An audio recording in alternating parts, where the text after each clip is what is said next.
Today is Friday, 3rd October, and this is the oral test of the last week's current affairs starting Thursday, that is 2nd October, till previous week's Friday. Okay, what is the significance of IMAP? What is IMAP and what is its significance?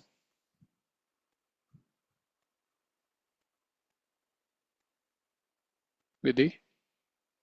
Sir interstellar mapping and acceleration programme उसका full form है and it is used to map the heliosphere boundaries good. Heliosphere है, किस space agency का programme है ये, अगर gas मारना हो? NASA most important and popular तो वही होगा. इंडिया जैसा कुछ करेगा, इसरो वगैरह करेगा तो वो डाइवर्ट हो जाता है. ठीक है.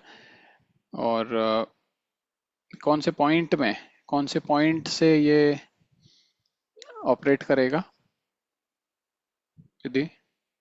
The Lagrange range Lagrange point 1L1, जिसपे आदित्य भी है ना, सोलर वाला, इंडिया वाला. तो ये देखो, लग्रेंज पॉइंट 1 पे, L1 पे कौन कौन से मिशंस हैं प्लेस्ड. एक ये क्वेश्चन अपने आप में बन सकता है.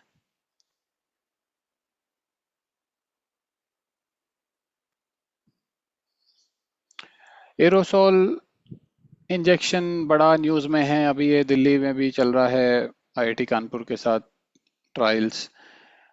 तो कौन से एरोसोल्स इसमें प्रोमिनेंटली यूज करने के उसमें है, मतलब ग्लोबली कौन से एरोसोल्स जनरली यूज करते हैं?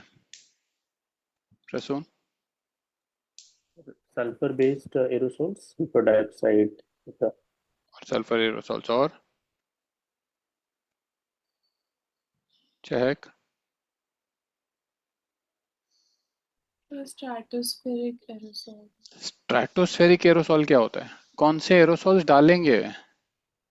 सो वही सल्फर बेस्ड वो तो इसने बता ही दिया, और भी है ना जय? टाइटेनियम ऑक्साइड होगा, CaCO3 होता है, और सल्फर के जो तो oxide calcium carbonate, titanium dioxide, sulphur के. ठीक है, तो just titanium, sulphur, calcium, at least ये तीन तो याद रख लो. ये तीन नाम तो याद रख लो. जियो इंजीनियरिंग के कुछ मेथड्स दे रखे हैं, उनको थोड़ा डिटेल में पढ़ लेना. They can be asked. Quetta कहाँ पे?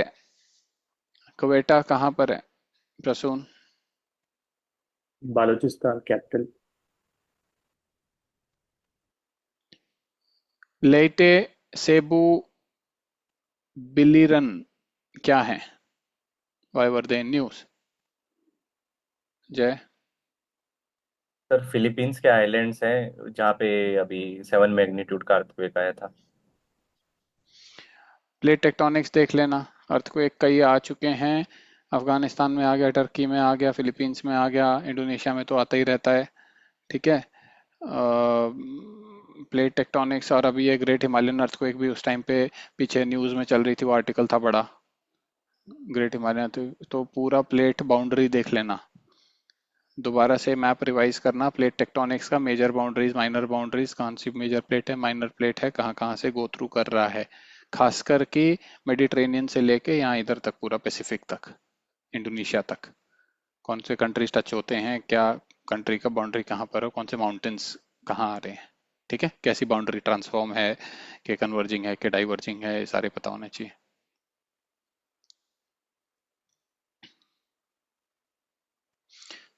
इसीलिए बिकॉज कॉम्बिनेशन में क्वेश्चन आ सकता है. ईरान में बॉम्बिंग हुई न्यूक्लियर साइट्स पे, वो सारा माउंटेनस इलाका है.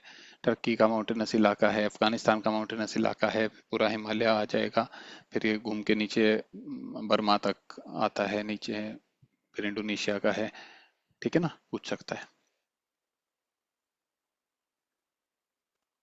कुछ न्यूजीलैंड में भी शायद हो रहा था पीछे वोल्केनिक एक्टिविटी, वोल्केनिक हो रहा था, कि टेक्टोनिक कुछ तो हो रहा था, न्यूज में था वो. तो पूरा मैप, ये पूरा एरिया मैपिंग का इंपॉर्टेंट हो गया. तुम्हारे एटलस में मिल जाएगा, एटलस देख लेना. FCRA का registration is mandatory to receive any amount of funds from foreign donors.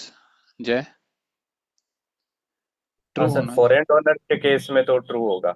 हाँ, any irrespective of the amount, ठीक है ना, irrespective of the amount true होना चाहिए, बिकॉज अभी ये सोना मांग चुक के चक्कर में 19-20 हज़ार रुपए का में भी कुछ तो प्रॉब्लम, 4-5 लाख रुपए में वो कतई हिंदुस्तान की सॉवरेंटी को खतरा बन गया था। तो any amount of fund seems like इस कितने साल में रजिस्टर होता है, रिन्यू होता है विधि? तो 5 साल होगा।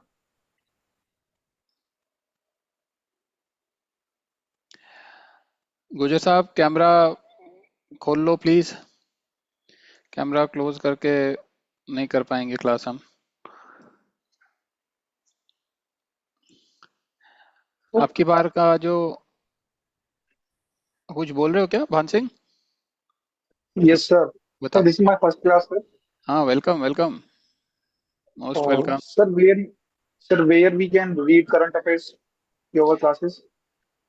देखो, मेरे क्लास के लिए पढ़ने के लिए तो एलिमिनेशन कोर्स में देता हूँ मैं, पेड कोर्स है वो तो, लेकिन ये हम करते हैं अखबार से कवर, द हिंदू न्यूज़पेपर से कवर।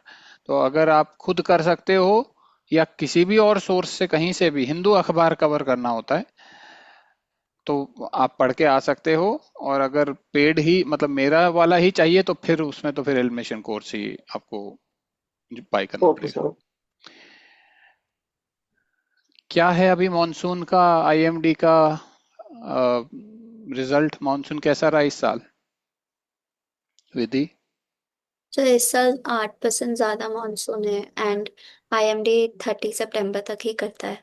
Very good. तो कहाँ तक, कब तक करता है मॉनसून सीजन का? Official beginning and official and पता होना चाहिए, और फोरकास्ट कब देना शुरू कर देता है, ठीक है, कौन से महीने में फोरकास्ट देना शुरू कर देता है समर मॉनसून विंटर मॉनसून का, वो पता होना चाहिए।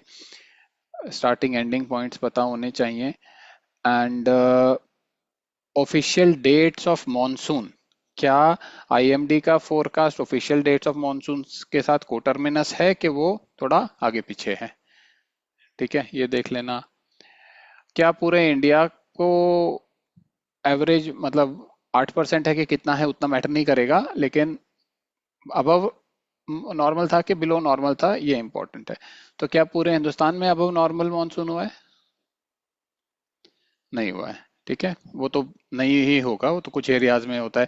ऑन एन एवरेज हिंदुस्तान की बात करें तो पूरा है, लेकिन हर एरिया में नहीं, रीजन में नहीं है। कहाँ पर बिलो नॉर्मल रहा है रसून? East and north east. East and north east में बिलो नॉर्मल रहा है। The monsoon arrived early and covered the entire country earlier than usual in 2025. True or false? Yes, ये तो इतना डिटेल का फैक्ट है कि ये HTBC की तरफ जाएगा, वैसे भी हैज टू बी करेक्ट की तरफ, ठीक है। ला नीना से क्या अभी बता रहे हैं, क्या इम्पैक्ट होने वाला है विधि? सर बहुत सीवियर विंटर्स होगा, बट दिस इज ओनली मतलब नॉट ऑलवेज ट्रू, ऐसा भी बोल रहे हैं। मतलब ठीक है, एक्सपेक्ट, देखो नेचर में कोई भी चीज कंफर्म नहीं होती कभी, ठीक है ना, लेकिन it is generally the impact is कि अगर लालिना हुआ तो विंटर ज्यादा सिवियर होते हैं। तो इस बार लानिना का उम्मीद है कि होगा। ओके, विंटर फोरकास्ट आईएमडी का कब अवेलेबल होता है? विंटर फोरकास्ट कौन कौन से महीने के लिए होता है और अवेलेबल कब होता है कमलिका?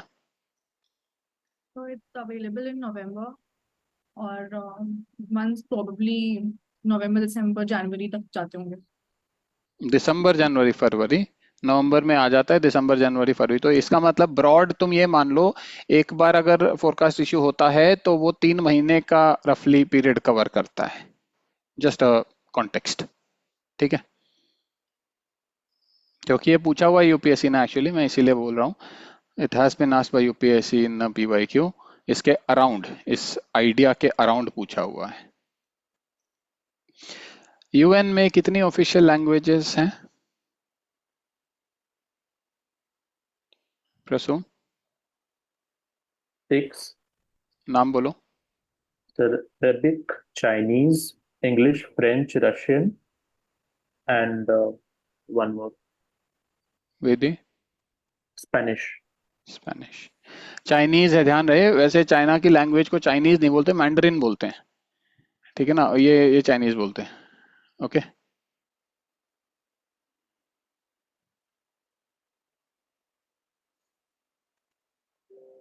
वैसे ही उनकी करेंसी के ऊपर एक पीवाईक्यू भी आ रखा है। उनकी करेंसी को क्या बोलते हैं, चाइना की करेंसी को प्रसून? The renminbi. हाँ, रेनमिनबी नाम है एक्चुअली। और येन, अब येन देख लेना, ऑफिशियल नाम है कि वो जस्ट पॉपुलर नाम है, ठीक है।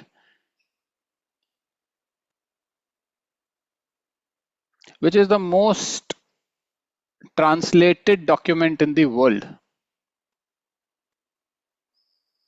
Prasoon? The UN Declaration of Human Rights. UN declaration of human rights. अब ये यूपीएससी क्या करेगा, ऐसा दे देगा, the Bible is the most translated document in the world, ऐसे दे देगा। ये होगा स्टूपिडली सिंपल। ऐसे स्टेटमेंट्स करेक्ट नहीं होते, ठीक है।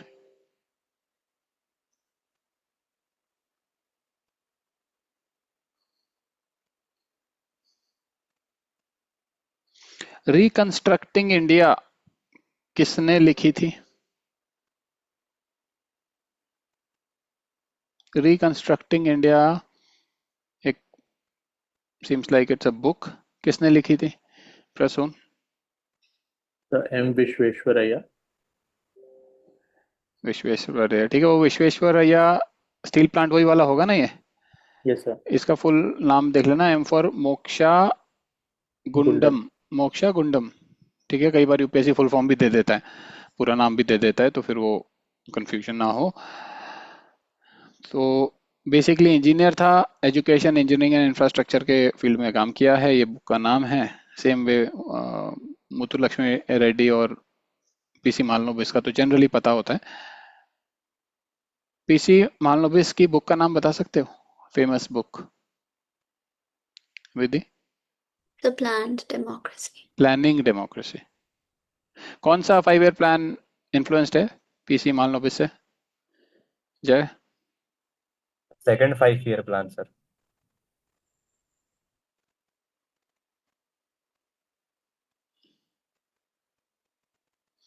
कौन कौन से माइक्रो ऑर्गेनिजम्स वेस्ट वाटर में सर्वेलेंस होती है? किन किन की होती है या हो सकती है? कॉमन नाम बताओ Prasoon. The virus, bacteria, amoeba, worms. ये तो कैटेगरी बता रहे हो, स्पेसिफिक बताओ थोड़ा। जैसे cholera, polio, bookworm, tapeworm. Yes, hookworm, roundworm, measles, cholera, polio के भी होते हैं, ठीक है। एवियन इन्फ्लुएंजा का भी हो सकता है। ये सारे इस कॉन्टेक्स्ट में मेंशन है, तो ये पॉसिबिलिटी वाले होंगे। इन एनी केस अगर क्वेश्चन आएगा तो मल्टी स्टेटमेंट क्वेश्चन आएगा, उसमें ऑप्शंस एनालिसिस के थ्रू होगा। कुछ पता, पोलियो जैसे का तो पक्का ही देगा, पोलियो वाला पता होगा। कुछ हर्ड होंगी चीजें, कुछ अनहर्ड होंगी। ऑप्शंस एनालिसिस के थ्रू इसमें आंसर जाएगा हायर साइड की तरफ, ठीक है, नॉन स्टैंडर्ड क्वेश्चन होने की वजह से। विमेन रिलेटेड जो डेटा आ रहा है वो थोड़ा नेगेटिव साइड का आ रहा है, ठीक है, कि औरतों को एम्प्लॉय करते हैं लेकिन तनख्वाह उतनी नहीं है कि मतलब एक तरीके से शोषण या नेगेटिव तो विमेन के ऊपर ट्रेडिशनली ही रहा है, ये मान लो। अभी भी जो आ रहा है रिपोर्ट्स वगैरह, चाहे feminisation, rural feminisation of agriculture तो खैर बहुत पुरानी थीम हो गई, अब रूरलाइजेशन हो रहा है एलएफपीआर का, और खासकर की फीमेल्स के एंगल से data is not very positive, ठीक है, सिलेबस के कॉन्टेक्स्ट से। तो बस इतना थीम दिमाग में रखना, क्वेश्चन हो जाएगा।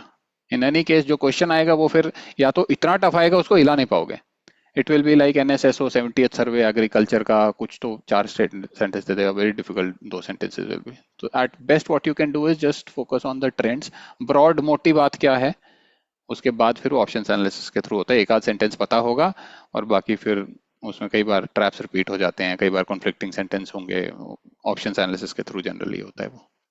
ठीक है, तो ये जो रिपोर्ट्स हैं ये मेंस एंगल से जितना तुमको याद रहे उतना कर लेना प्रीलिम्स के लिए, लेकिन प्रीलिम्स के लिए सिर्फ सारे ग्राफ देखने वो देखना उतना जरूरी नहीं है। ठीक है, most Indians remain in the district of their birth, true और फॉल्स?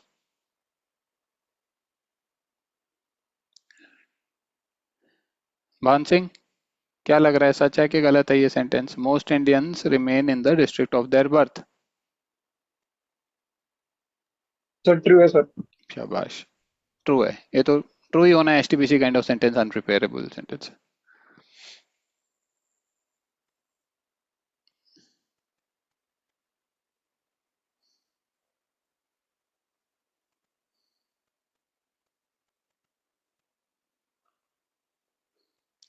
इंडियन सिटीज कितना % ऑफ लैंड एरिया कवर करती हैं और कितना GDP का शेयर है? जय? Sir 3% of land area and 60% of GDP। Corporate profits का क्या ट्रेंड चल रहा है Kamalika? Corporate profits are on the rise, but wages are not matching.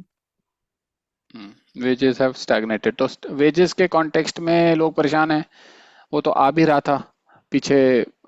Wages का तो डेटा भी was not very positive. Profits का data on the other hand बोल रहे हैं। तो अच्छा, ये ट्रेंड्स थोड़े देख लेना प्रॉफिट्स के कॉन्टेक्स्ट में। सेम चीज टैक्स के कॉन्टेक्स्ट में, पर्सनल इनकम टैक्स का कितना शेयर है, कॉर्पोरेट टैक्स का कितना शेयर है टोटल डायरेक्ट टैक्स में। ठीक है, ratio I think it's again inverse, corporates को ज्यादा फायदा हो रहा है वर्सेस पर्सनल वालों। टैक्स भी ज्यादा दे रहे हैं और गड्ढे भी रोड पे ज्यादा। अभी पीछे एक वो मैंने कोई वीडियो देखी थी यूट्यूब पे, I don't know how true it is, but on that video उसमें seem like it is true, news वाली टाइप की कोई वीडियो थी। उसमें ये बोल रहे थे कि हिंदुस्तान की जो कंपनियां हैं अब वो लिटरली मतलब गाड़ी का फीचर ये बोल रही हैं कि फॉर इंडियन रोड्स गाड़ी बना रहे हैं। समझ रहे हो? फॉर इंडियन रोड्स का मतलब गड्ढे वाली सड़कों के लिए गाड़ियां बन रही हैं। तो अब ये भी मतलब ऑटो मेकर्स भी ये मान के चले हैं कि ये सड़कें नहीं सुधरेंगी, खराब ही होनी है।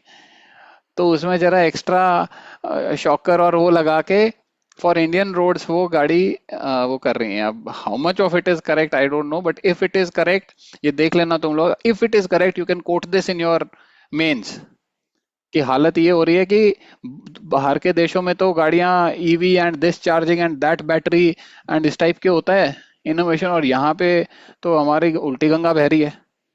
यहाँ पे तो गाड़ियां are made for Indian roads. Okay, देखना इसको, but be sure that you are quoting the right thing, it can not be a bluff. वो तो मैं तुम लोगों के अवेयरनेस के लिए बता रहा हूँ कि ऐसा था, बट जस्ट बी श्योर, तो एक बार कंफर्म करना इस चीज को कि ऐसा कुछ है।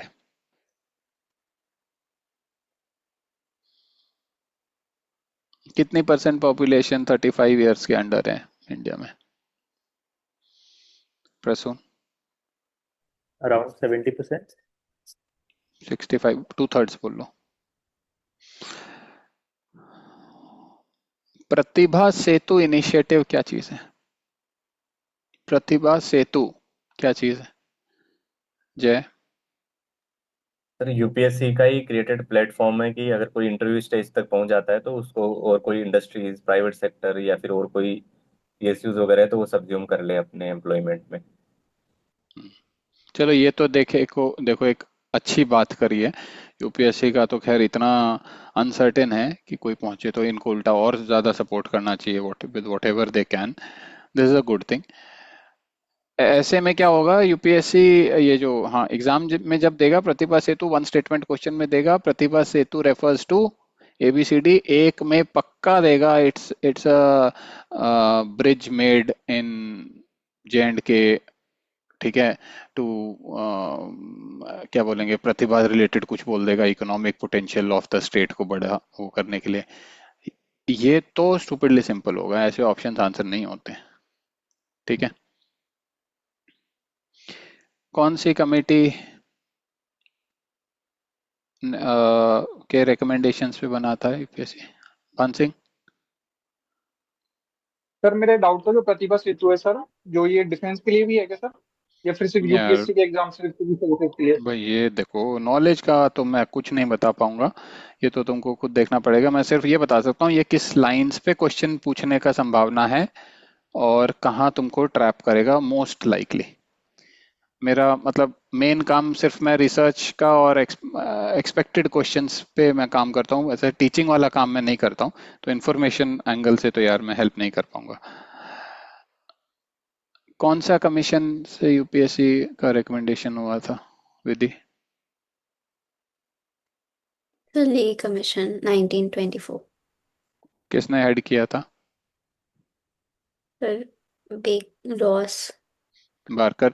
इनफैक्ट ये एचटीबीसी होगा, even the name of the commission HTBC, मतलब name of the commission still you में से अभी क्योंकि 100 साल हो गए यूपीएससी को, इसलिए name of the commission might be expected as knowledge, लेकिन टू बी सेफ ठीक है उसको याद कर लो, बट हेड कौन था वो तो एचटीबीसी होना चाहिए। Still to be safe you can just go through the head. Present status as UPSC कौन से साल में मिला था प्रसून? 1950.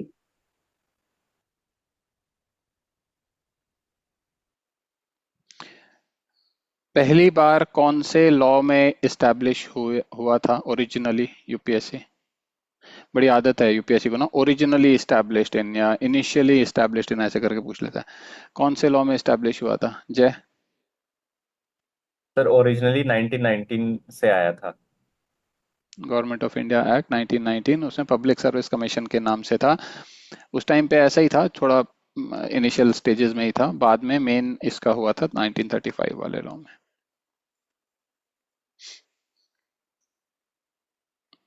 हॉक मार्क 132 जेट्स किससे डील करते हैं? हॉक MK132 जेट्स किससे डील करते हैं Prasoon? So these are training jets and मतलब also used in air shows. हाँ, वो जो रेड और वाइट कलर के होते हैं वो होते हैं, तो जेट के नाम से। अगेन यूपीएससी क्या करेगा, इसको वन स्टेटमेंट क्वेश्चन में बनाएगा कि हॉक मार्क 132 जेट्स क्या है, किस में यूज होते हैं, फिर बोल देगा कॉम्बैट में यूज होते हैं। ये ऑप्शन सुपरली सिंपल, ये कॉम्बैट में नहीं यूज हो सकते, ठीक है। इनको सूर्य किरण भी बोलते हैं।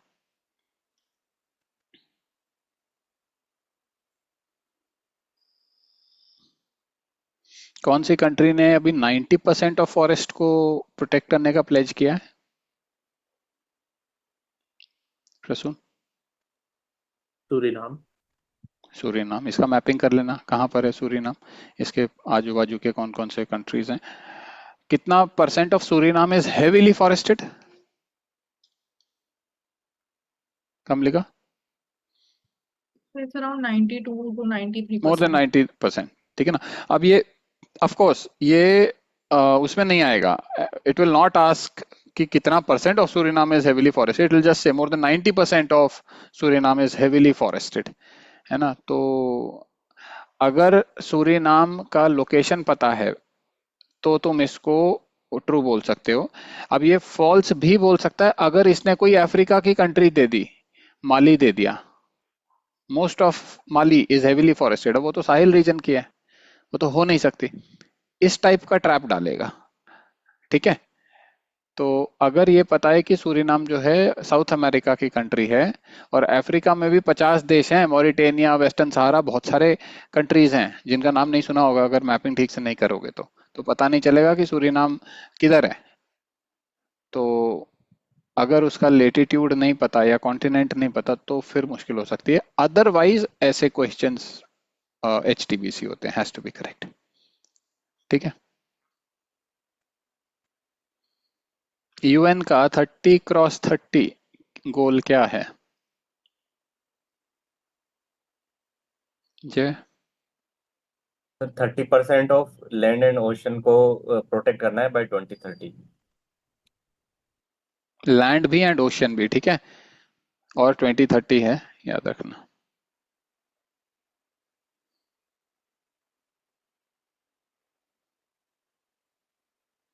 अच्छा, बहुत अच्छे आर्टिकल इस बार स्पेस के ऊपर आए थे, ये लिगो वगैरह के ऊपर। एक तो एस्ट्रोनॉमिकल ऑब्जर्वेटरी वो आया था, एक कौन सा एक्सरे वाला हमारा, जिसको 10 साल हो गए। एक तो वो आया था, उसके डिटेल्स पूछ लेगा। एक ये ग्रेविटेशनल वेव्स वगैरह के ऑब्जर्वेटरीज पूछ लेगा, दुनिया में कहाँ कहाँ हैं, लिगो के कौन कौन से हैं, इंडिया में लिगो का कोई है कि नहीं है, तो कहाँ है। ठीक है। बहुत इंपॉर्टेंट इंफॉर्मेशन है, इसको थोड़ा तसल्ली से नोट्स बनाना और याद करना पड़ेगा। एल्बर्ट आइंस्टाइन ने जनरल थ्योरी ऑफ रिलेटिविटी कब दी थी? एल्बर्ट आइंस्टाइन का पीरियड बता सकते हो प्रसून?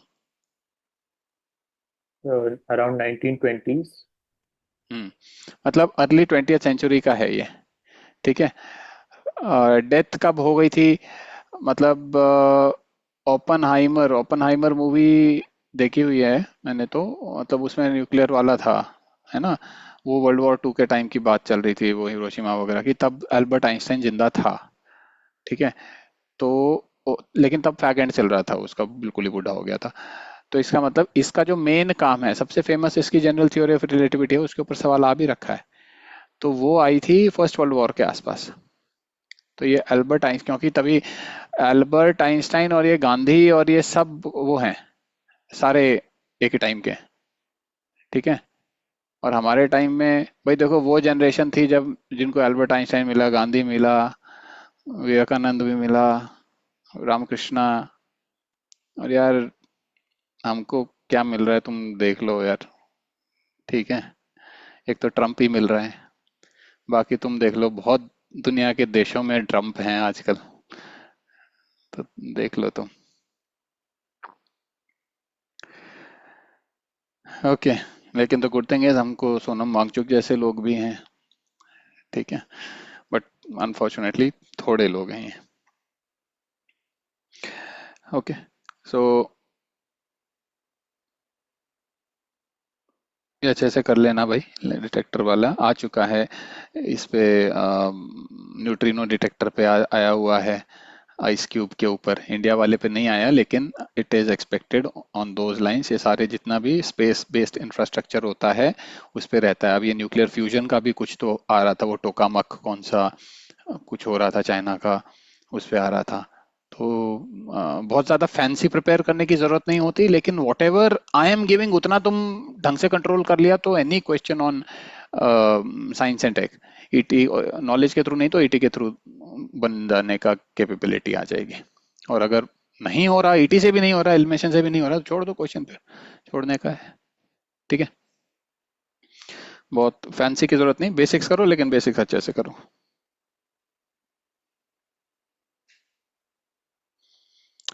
ई वेस्ट की खबर थी। ई वेस्ट में इंडिया में कौन कौन से मेटल्स रिकवर हो जाते हैं विधि?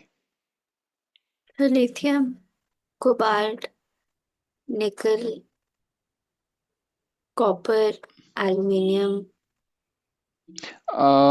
देखो रिकवर होने, जब हम बोल रहे हैं रिकवर कौन से होते हैं, वो प्रोमिनेंटली वाले बताओ कौन से होते हैं।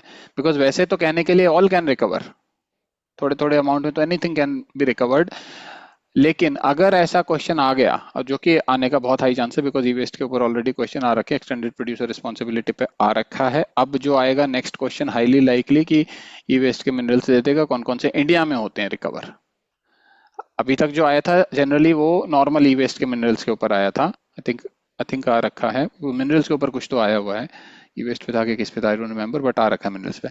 बट अब अगर आएगा ई वेस्ट के इंडिया के मिनरल्स के ऊपर, इंडिया में कौन से रिकवर होते हैं, उस केस में एओटा आंसर नहीं होगा, क्योंकि कुछ चीजें सुनी होंगी कुछ चीजें नहीं सुनी होंगी, तो एओटा तो मार्क नहीं करेंगे हम। ठीक है, हायर ऑर्डर की तरफ जा सकते हो बिकॉज ऐसे क्वेश्चन नॉर्मली नॉन स्टैंडर्ड की तरफ जाते हैं, तो हायर की तरफ जाओगे लेकिन एओटा नहीं जाओगे। तो उसके लिए तुमको जो कॉमनली रिकवरेबल मटेरियल्स होते हैं इंपॉर्टेंट वाले, वो के नाम याद होने चाहिए। Prasoon? The gold, aluminium, copper, and steel. हाँ, ये चार मेंशन्ड है यहाँ पे, gold, aluminium, copper and steel, ये इंपॉर्टेंट मिनरल इधर रिकवरेबल दिखा रखे हैं। बाकी सारे और जो होते हैं जैसे निकल, कोबाल्ट, लिथियम लिखा हुआ है, बट ये इंडिया के कॉन्टेक्स्ट में मेजरली रिकवरेबल है, ऐसे नहीं लिखा हुआ है। तो बस ये 3-4 देख लेना एंड उसके बाद तो कोई, अब स्टील में सबसे बड़ी फाइट आएगी। अगर स्टील नहीं पड़ा होगा तो कोई सोचेगा स्टील कौन रिकवर करता है, उसमें ये होती है ओवर थिंकिंग, यहाँ फंसाएगा यूपीएससी। ठीक है,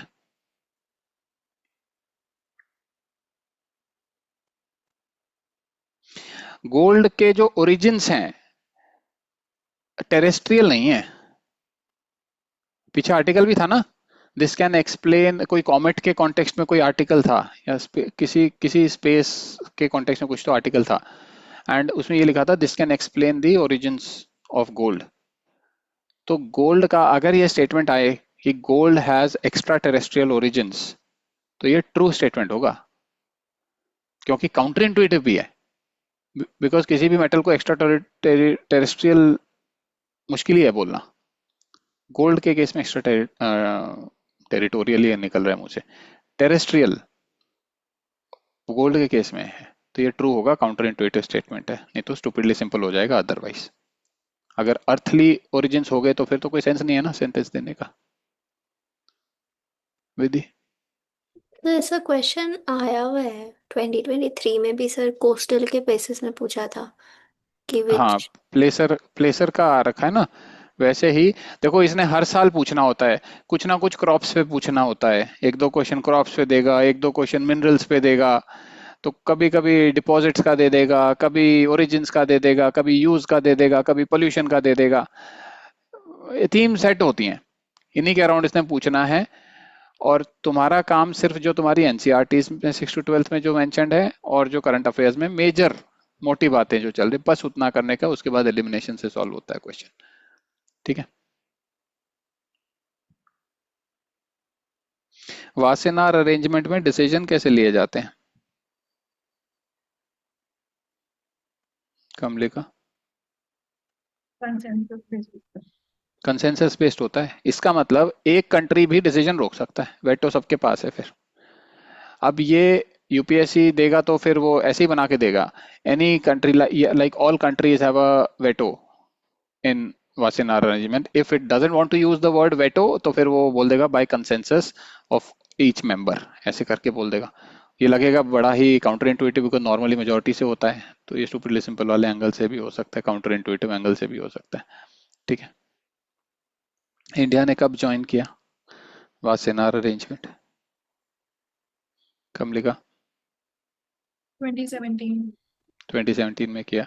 न्यूक्लियर डील कब साइन हुई थी? यूएस वाली न्यूक्लियर डील कब साइन हुई थी प्रसून? Around 2010. 2009-10 मनमोहन सिंह ने करी थी। तो अब यूपीएससी क्या बोलेगा कि India signed Wassenaar arrangement immediately after signing nuclear deal, समझ गए? स्टेटमेंट ऐसे देगा, और वो लगेगा भी कि यार ठीक है, क्योंकि न्यूक्लियर डील साइन होने के बाद इंपोर्ट करने के लिए वासेनार अरेंजमेंट, ये 2-3 है ना, वासेनार अरेंजमेंट और फिर वो क्या फिसाइल की ट्रीटी है, एमटीसीआर है, एक 2-3 ट्रीटीज हैं ये। तो इंडिया ज्वाइंट, उसमें से कुछ भी नाम दे देगा, India joint this immediately after 2009। तो अगर वो नॉलेज के बिना कर रहे हो तो स्टूपिडली सिंपल सेंटेंस बनेगा फिर।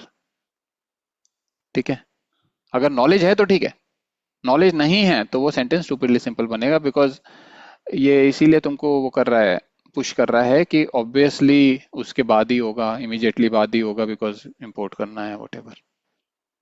ठीक है, तो इमीडिएटली वाला वर्ड अंडरलाइन होगा, इसमें हाईलाइट होगा और फिर ये फॉल्स हो जाएगा, इमीडिएटली बाद में नहीं किया था। Right guys, that's the time that we have for today. एक लास्ट कर लेते हैं, ये सहयोग पोर्टल क्या है? सहयोग पोर्टल, जय। सर ये MHA का ही है पोर्टल, जिसमें ये कोऑर्डिनेशन कमेटी कोई करके है, तो वो ये जो IT एक्ट के अंडर जो इंटरमीडियरीज हैं उनको बोलता है कि तुम्हें जो भी गवर्नमेंट ने फैक्चुअल इंफॉर्मेशन सप्लाई करी है तो उसके ऊपर तुम्हें एक्ट करना है, और जो नॉन फैक्चुअल इंफॉर्मेशन है उसको टेक डाउन करने का है। अच्छा, ये जो है ना अभी रिसेंट में ही आया है, ये अक्टूबर 24 में आया है और इन्होंने चुपचाप कर दिया लागू इसको। और अभी जब ये इलॉन मस्क ने इसको चैलेंज किया, ये अब निकल के आया है और अखबार में लिखा हुआ है, it came to be known about Sahyog portal after this challenge of Elon Musk, और ऐसे करके। तो ये मतलब ये बैकडोर वाला टाइप का है, तो कुछ गड़बड़ वाला है।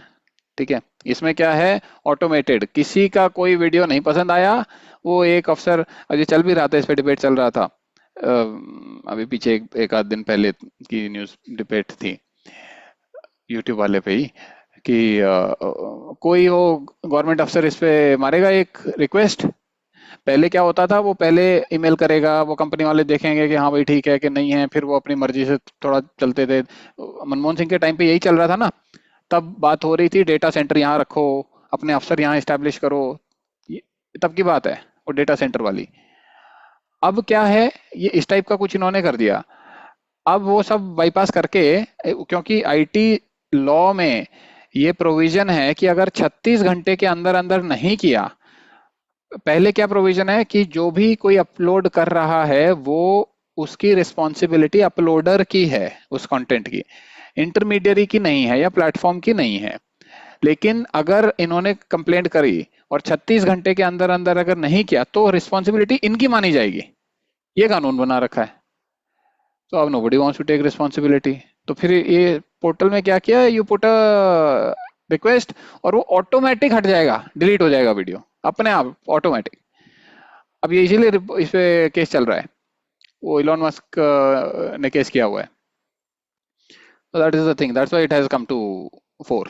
नहीं तो पता ही नहीं था कि ऐसा कुछ सहयोग पोर्टल, नाम है सहयोग पोर्टल, नाम बढ़िया है देखो।